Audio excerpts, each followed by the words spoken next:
देने योग्य बात है। सच्ची मानिए, भगवान के मार्ग में चलने के लिए ये तो पक्का है, पक्का है, पक्का है। अपने को प्रभु के चरणों में समर्पित करके सुख दुख दोनों को समान भाव से सहने का विचार पक्का कर लो तो निकल जाओगे।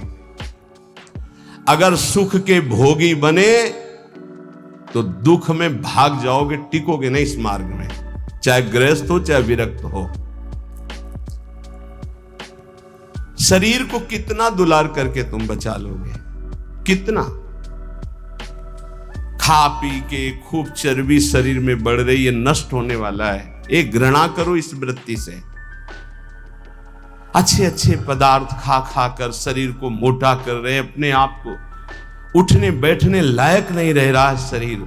कहो व्यायाम करो, प्राणायाम करो, शरीर को कसो, शरीर स्वस्थ, चित्त स्वस्थ, साधन संयम परायण, अभी आनंद आ जाए। भोजन तो व्यायाम, वायु ले रहे हो तो प्राणायाम जरूरी है।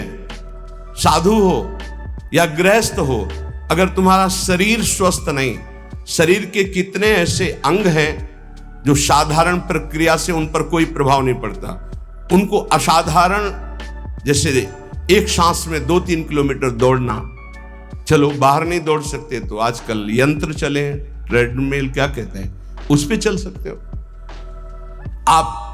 48 मिनट प्रत्येक साधक को चाहिए कि पद्मासन या सिद्धासन में बैठे 48 मिनट। ये बहुत छोटी बात है। 6-6 घंटे आसनों पे बैठने का अभ्यास किया जाता है।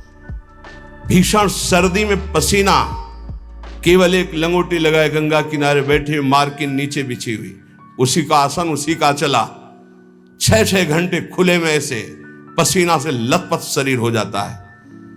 90 प्राणायाम, साय मच जाती है दिमाग में, एकदम मंत्राकार वृत्ति। परमानंद की अनुभूति के लिए अध्यात्म चाहिए। शरीर का दुलार करने वाला कभी साधक नहीं होता। प्रायः कुछ ऐसे महा कृपा पात्र जन हैं जो शरीर को संयम में, इंद्रियों को संयम में रखने की विचारधारा करते हैं। नहीं तो आजकल हम सुविधा को अपनी भक्ति का फल मानने लगे हैं। सही, हम आपसे हृदय की बात कहते, भले बुरा लगे। ये सुविधा भगवान की प्राप्ति में बड़ी दुविधा है। जब तक भगवत प्राप्ति न हो जाए तब तक सुविधा का भोग न करें। हम धन्य घड़ी वो मानते हैं जब हमारा जीवन असुविधा में बीतित हुआ है। 20 वर्ष हम धन्यवाद प्रभु को करते हैं कि वो समय हमको दिया जो हम जानते नहीं थे कि वही सुख का साधन है, वही सुख का साधन है। हम नहीं समझ पाए थे, हम उसे समझ रहे थे, हमारी कसौटी कसी जा रही, लेकिन आज हमको समझ में आता है कि हमारा वरदान का समय वो था।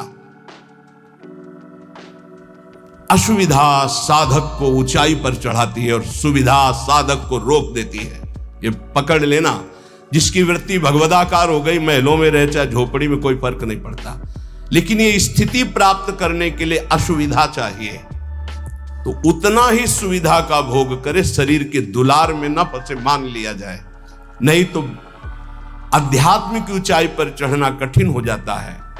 जो भगवत प्राप्त महात्मा जन हैं वो कह रहे हैं,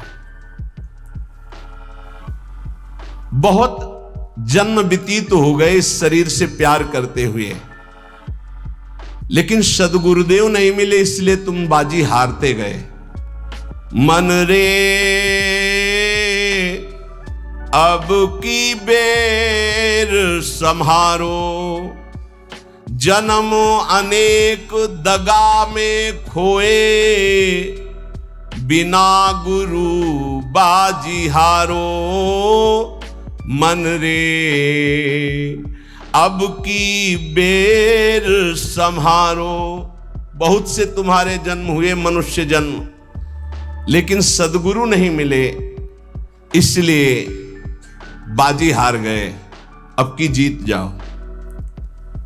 सदगुरु का वर्ण करके उनकी आज्ञा के अनुसार चल दो। बहुत कठिन है सदगुरु की आज्ञा पर चलना। हमारा मन अहंकार से प्रेरित होकर मनमानी आचरण करने के लिए बहुत राजी होता है, लेकिन गुरुमानी होकर मन को मारकर गुरु आज्ञा में रहना एक किसी विशेष भाग्यशाली उपासक के भाव होते हैं। बाल्यावस्था तो हमारी ऐसे चली गई कि पता ही नहीं चला खेल कूद में। बालापने ज्ञान नहीं तन में, जब जन्म्यो तब बारो, तरुणाई सुख बाम में खोयो, बाजो कूच नगारो। बाल्यावस्था कब चली गई पता नहीं चला, सोने में, खाने में, खेलने में। और जब जवानी आई तो बाम कहते हैं प्रतिकूल काम आकर्षण शरीरों में। ये ऐसा नशा चढ़ा काम का जवानी में, कुछ समझ में नहीं आया और जवानी निकल गई।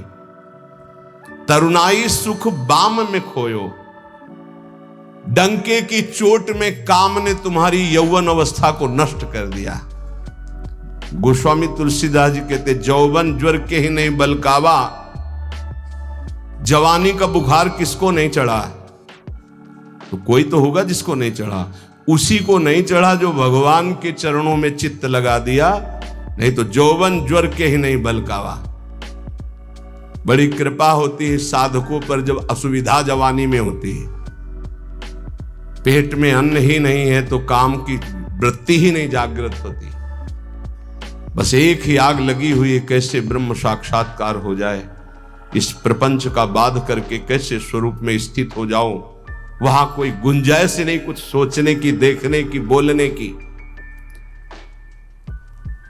अब यौवन अवस्था में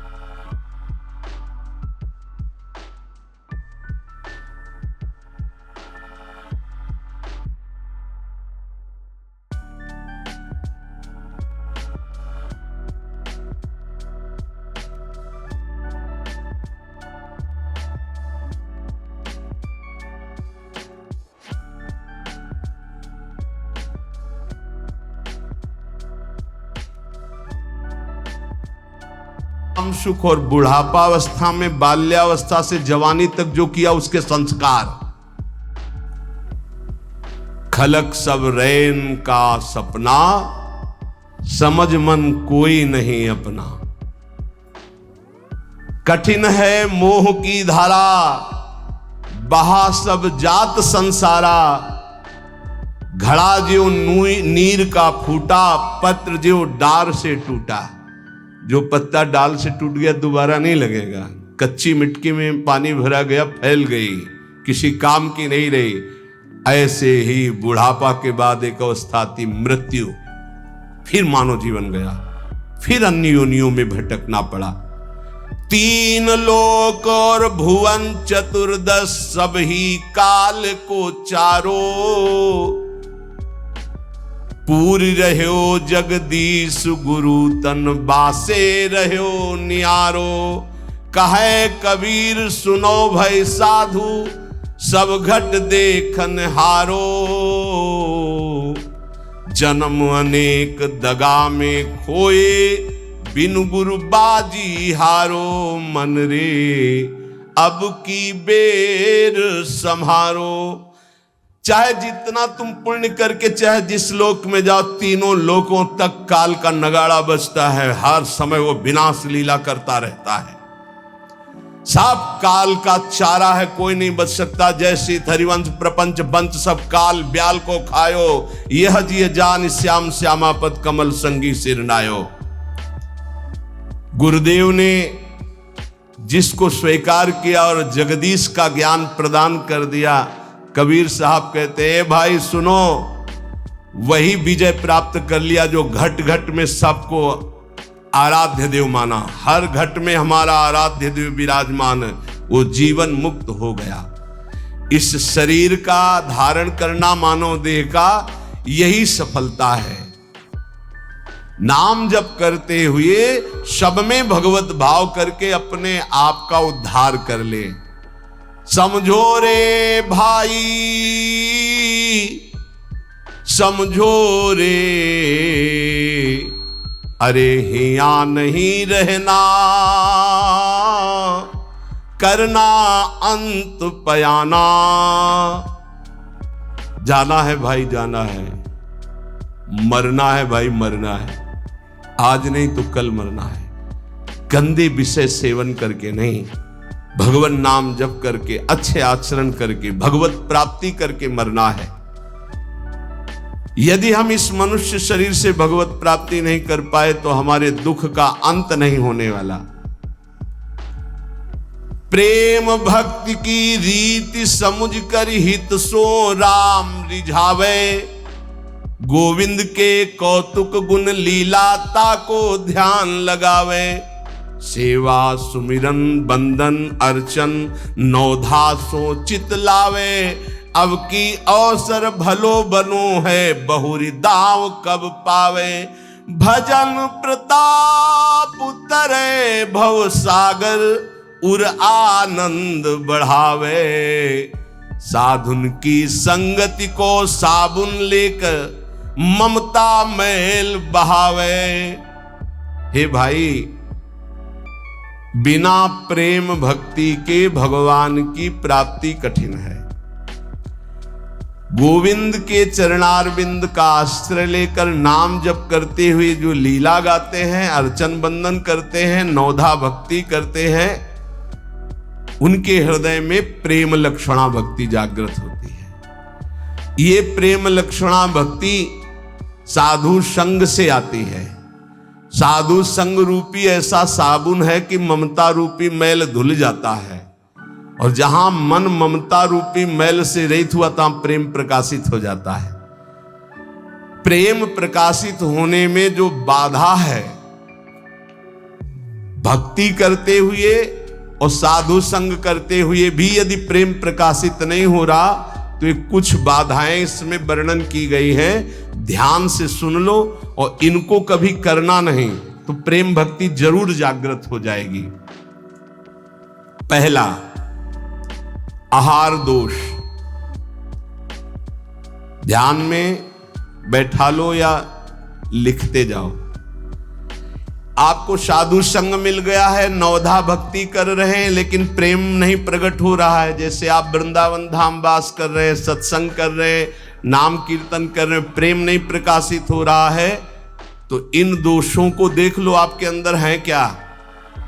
पहला है आहार दोष।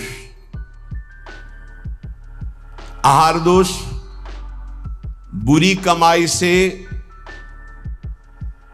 जो अन्न आता है वो बुद्धि को भ्रष्ट कर देता है। इसीलिए हम आकाश वृत्ति से जीते हैं। आकाश वृत्ति, हमारे पास वही अन्न आएगा जो श्री जी पास करेंगे। नहीं, हिम्मत नहीं किसी के यहां रख दे। यहां शासन है सहचरियों का। यहां ऐसा नहीं कि कोई पापात्मा आवे और आके गड्डी रख के चला जाए, ऐसी हिम्मत नहीं, उसके कदम नहीं उसके अंदर प्रवेश कर सकते। यहां शासन है, अव्यक्त शासन है। अगर यहां 100 रुपया कोई रखता है तो मेरी लाडली जू से प्रेरित होकर रखेगा, अन्यथा नहीं। इसीलिए दो प्रकार से हमारा भोजन चलता है। एक तो ब्रजवासियों की टूक मांग के आते हैं, और दूसरा आकाश वृत्ति से जो आता है, बिना मांगे, बिना इशारा किए और बिना किसी प्रकार का सम्मान दिए। ये नहीं कि आप अर्थ देने वाले हो तो आपको एकांत में बुलाकर जयमाला पहनाई जाए कि जय हो आपकी, आपसे बिल्कुल नहीं। और हो सकता है कि आपको कटु वचन सुनने पड़े और फिर आप रखो तो तुम बहादुर नहीं, लेके जाओ। लक्ष्मीपति जिनके सेवक हैं, उनके सेवक हैं। इसीलिए हर अन्न का कण पवित्र होगा यहां का। हमारी स्वामिनी के द्वारा प्रेरित जो आता है वो हृदय से स्वीकार है।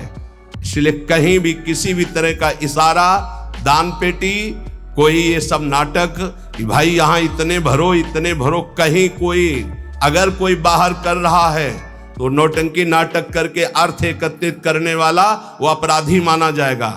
इस पूरे राधा केली कुंज के भागवतिक विधान में किसी भी तरह के अर्थ का प्रवेश नहीं है।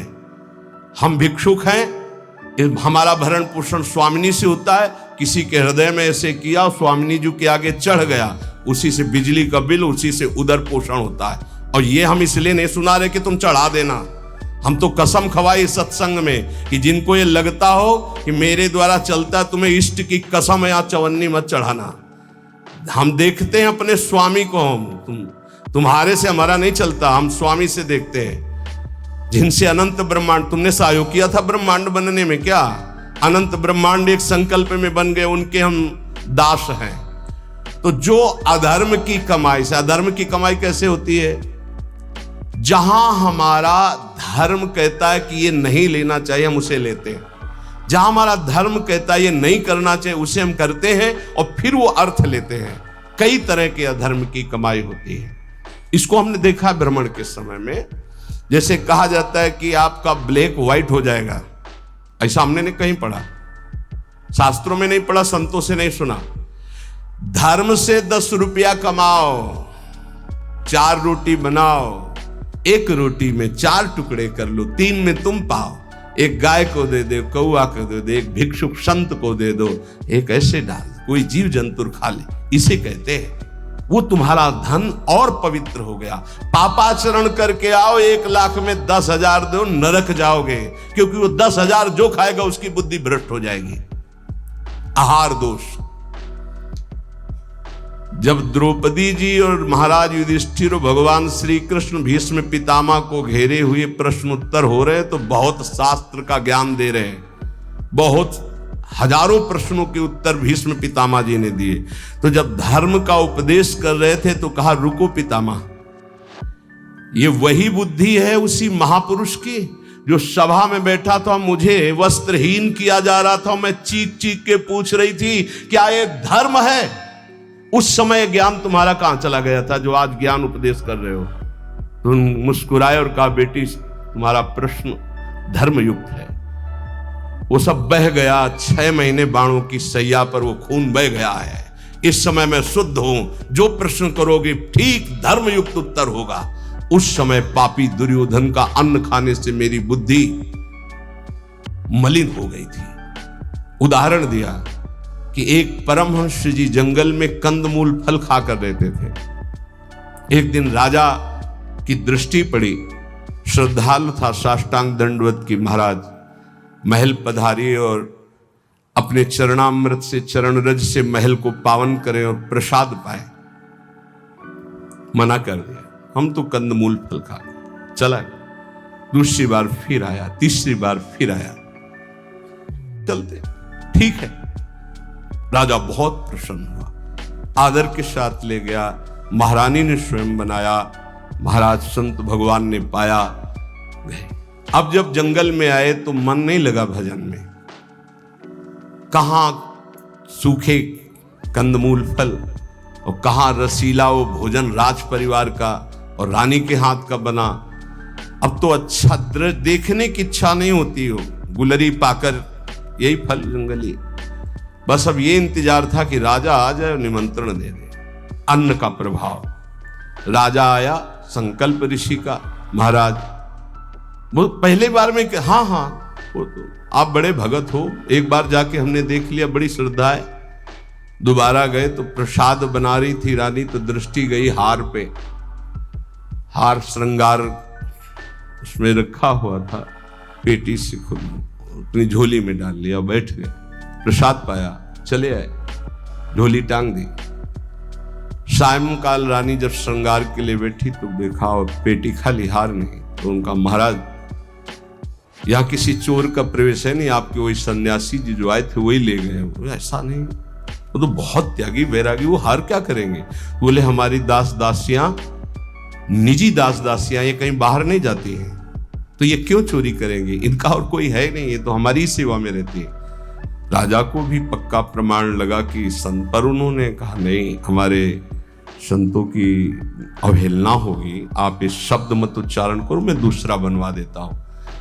2-4-5 दिन वो उपवास किए संत भगवान, तब उन्होंने जंगल से फल लाने की सोचा, झोली में हाथ डाला तो देखा वो हार। उनका ये हार कैसे आ गया? ओ, मैंने चोरी की, ये कितना निंदनीय मेरी बुद्धि हो गई, कैसे मैं निकृष्ट हो गया, हार लिया और ऐसे मैं चोर हूं, मैं चोर हूं, वहीं से कहते हुए राज दरबार में मैं चोर हूं। महाराज उतरे, दंडवत किया, कहा महाराज आप चोर नहीं हो, नहीं मैं चोर हूं, मैंने हार बोले महाराज मैंने परीक्षा के लिए आपकी झोली में डाला था और उनको ऐसे ले गए, कि सभा को कहीं ये न लगे कि संत ऐसे होते हैं। एकांत में ले गए और बोले महाराज आप ही चोरी करने वाले, आप ही ईमानदारी से वापस लाने वाले, मेरी समझ में नहीं आया। तो बोले शास्त्रों में जो लिखा है, आप कल सुने थे चर्चा में, प्रताप रुद्र जी के दर्शन के लिए भी महाप्रभु ने निषेध कर दिया था। राजअन्न निषेध माना गया है अगर वो वैष्णव भक्त ना हो तो। बोले ये राजअन्न का प्रभाव है कि मेरी बुद्धि लुभायमान हो गई और स्वर्ण की चोरी कर ली, कई दिन से भोजन नहीं पाया, वो सूख गया, रक्त जल गया, तो इसलिए अब मेरी बुद्धि शुद्ध हुई।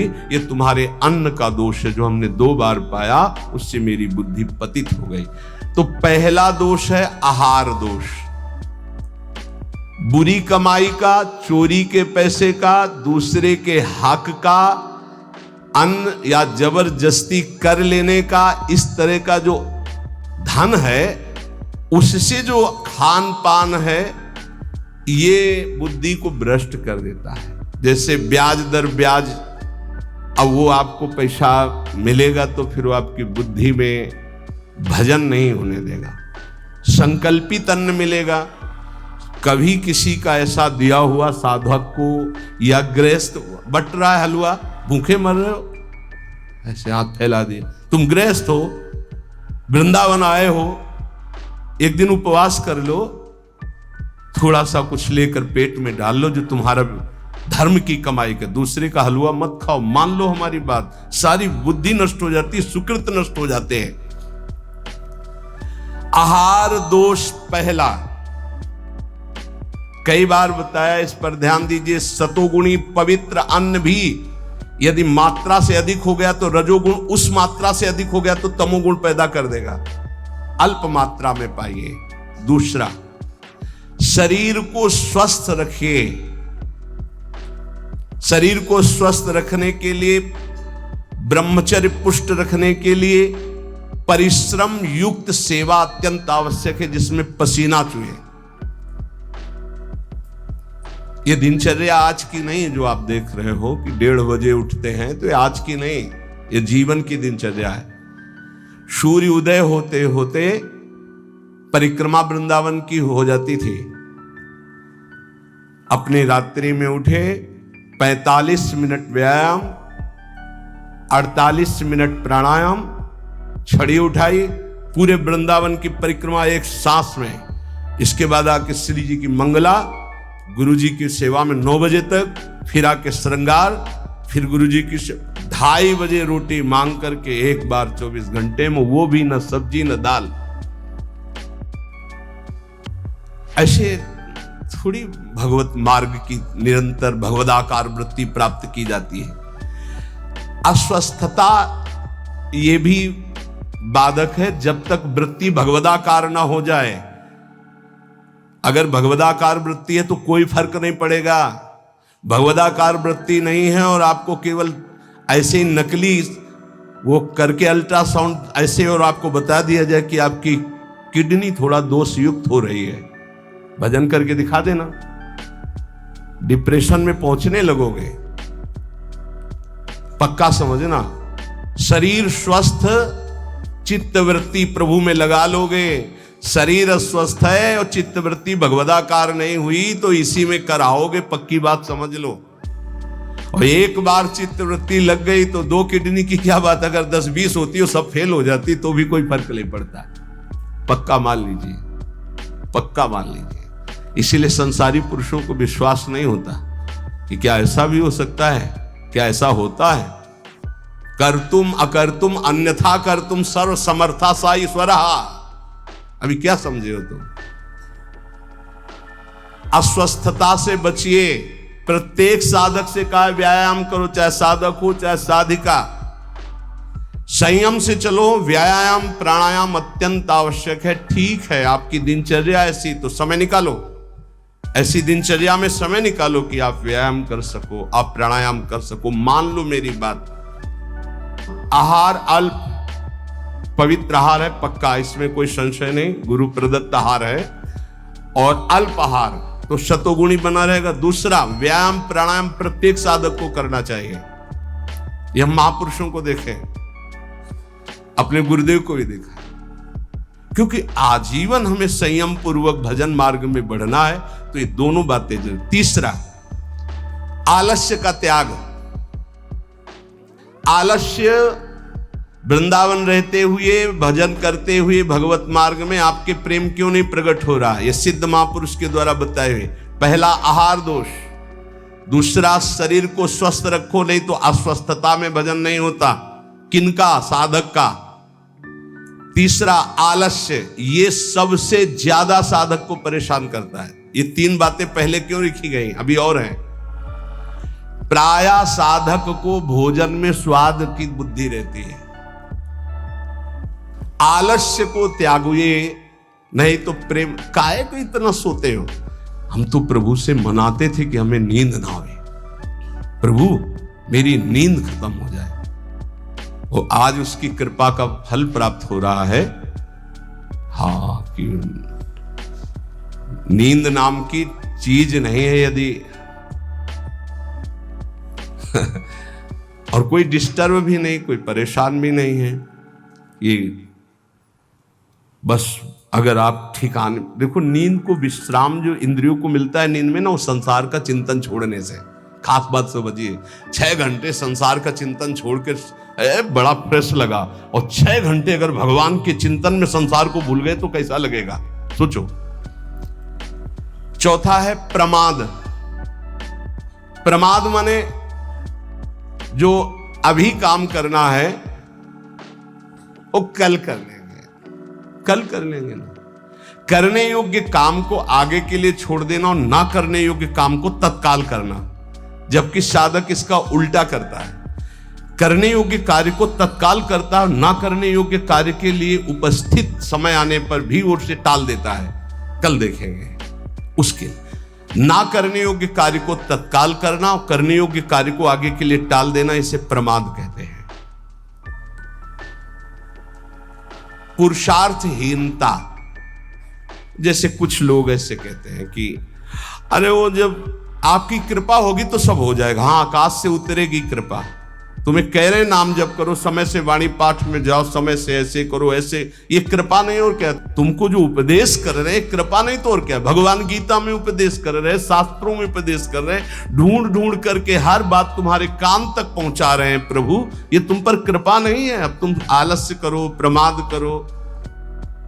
बहुत समझ में नहीं आता कि साधक क्या लक्ष्य लेकर के चलता है। पुरुषार्थहीनता है तो प्रेम प्राप्त नहीं होगा। पुरुषार्थ युक्त रहो, एक क्षण भी बर्बाद मत करो, कबहू काल वृथा नहीं जाए। इस पर ध्यान दीजिए, समय बर्बाद मत कीजिए। 1 मिनट आपका बहुत कीमती है। फिर